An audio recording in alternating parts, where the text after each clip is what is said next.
Did you know there's a reason why so many couples, especially here in the Philippines, choose to tie the knot in June? Yep, it's not just about the weather or the vacation leaves. Behind that sweet sentimental term June bride is a story loaded with ancient traditions, weird customs, and a whole lot of superstition. And trust me, once you hear the backstory, you'll never look at a wedding month the same way again. So if you've ever been dragged to a June wedding wondering why this month, or you're planning your own, buckle up. From medieval hygiene habits to Roman goddesses and Filipino fiestas to mid-year bonuses, we're about to unpack one of the quirkiest traditions to ever exist in love and marriage culture. Grab your bouquet, your barong, or your breakup ice cream, whichever applies. And let's dive in. And here's the fun part. We'll also get into why June weddings still matter today, and what it reveals about how Filipinos balance tradition, practicality, and a good old-fashioned belief in suerte. Whether you're wedding-bound, wedding-dodging, or just curious about why titas lose their minds every June, this one's for you. Alright, let's hop into our time machine and zoom back to medieval Europe. Believe it or not, back in the day, people didn't exactly shower daily, or weekly, or even monthly.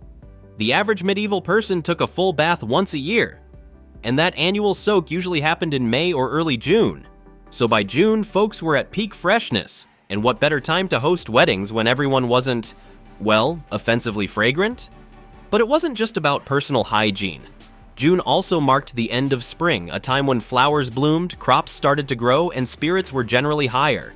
Weddings were social events, and what's a celebration without a fresh bouquet of flowers? Fun fact, those wedding flowers weren't just for show. Brides carried them to literally mask body odors.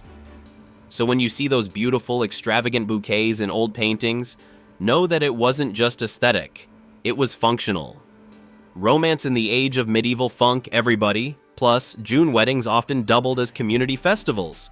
Think of it like an early version of your barangay fiesta, complete with food, drink, and terrible dancing.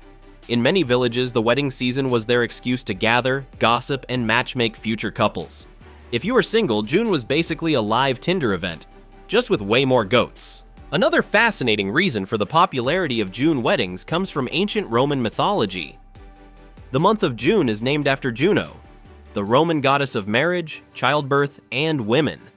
She was considered the protector of love and partnerships. Getting married under Juno's symbolic protection was believed to bless couples with fertility, happiness, and a long-lasting union. It was basically the OG wedding insurance plan. The Romans were big believers in timing.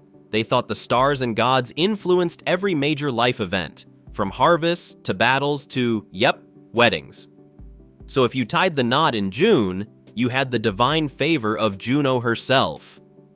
It was said that couples married in June would have strong marriages, healthy children, and good fortune. And honestly, who wouldn't want a goddess on their side for that? It's like the ultimate wedding ninong. What's wild is how this tradition outlived empires and still echoes in modern cultures worldwide. Even countries with no ties to Rome somehow inherited this superstition. It's one of those ancient customs so stubborn that it survived plagues, wars, and multiple centuries of bad haircuts. All because people didn't want to upset an invisible wedding goddess. Now you might be thinking, okay, cool for Europe, but how did this June bride craze make its way to the Philippines? Well, you can thank our former colonizers for that. When the Spanish arrived and ruled the Philippines for over 300 years, they didn't just bring Catholicism and paella, they brought their traditions too. Weddings in June were one of them. The Catholic Church loved holding big wedding ceremonies in June, often aligning them with religious festivals and harvest times. In fact, during the Spanish era, it was common for multiple couples in a community to get married on the same day in June to save on costs and make it a grand affair. It wasn't just about love, it was a community event. Picture a giant wedding, food for days, and of course, a village-sized hangover the next morning. Even today, if you visit old churches and provinces during June, you might stumble into a group wedding or an anniversary mass for couples who've been married that month. The tradition lingered like your Lola's perfume, impossible to miss and weirdly comforting. But beyond history and superstition, there were super practical reasons why June weddings made sense in the Philippines. Back when the school calendar started in July, May, and early June were family bonding seasons. No classes meant kids could run around barefoot at the reception, Relatives from provinces could travel easily, and no one had to worry about students missing important school days for weddings. Money also played a sneaky role. Some companies back in the day released mid-year bonuses around June. Yep. Couples often scheduled their weddings when their wallets were a little fatter. A Filipino wedding isn't cheap after all. There's lechon to roast, giveaways to prepare, video key machines to rent, and your cousin's aspiring boy band to pay for their Tears for Fears cover. Timing your wedding when everyone's got extra cash? Genius. On top of that, June happens to fall between dry and rainy seasons in most parts of the country. While May can be brutally hot and July starts ushering in heavy rains, June is often a sweet spot of manageable weather. Not too scorching, not too soggy. Perfect for an outdoor reception where the only tears should come from a tita's wedding toast. Let's be honest, Pinoys love a good superstition. From not sweeping the floor at night to avoiding itchy palms, weddings have their own share of beliefs.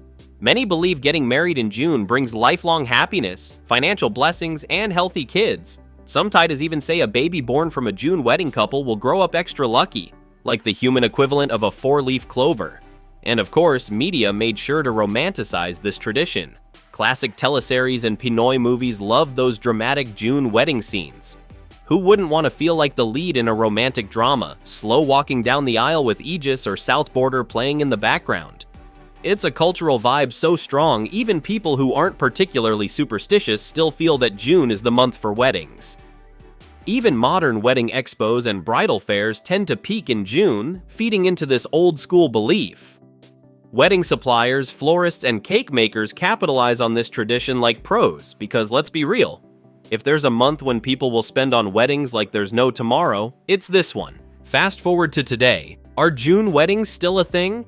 Well, kind of. While June still has that nostalgic magic for many families, modern Pinoys have started leaning into December and February weddings. December's cool, festive atmosphere makes it perfect for outdoor receptions without everyone melting in their barongs. And of course, February has Valentine's Day, a convenient excuse to get married in the season of love. But that old-school suerte belief around June weddings hasn't disappeared. Some families still insist that June is the luckiest time to get married. And even if it's more for tradition than belief, there's a certain magic to it. The month just feels like it was built for love stories, vows, and that one tita crying during the Ikaw bridal march. Interestingly, wedding venues and resorts report a noticeable rise in bookings every June, despite the year-round availability of wedding packages. It just goes to show how deep this tradition runs in Filipino culture. A mixture of nostalgia, old beliefs, and a good excuse to party. So what's the real takeaway from all this? Beyond the history, superstition, and hilarious hygiene facts, it shows how deeply culture, history, and practicality shape our most personal traditions. The month you get married in might seem like a simple choice, but it's loaded with stories from our past.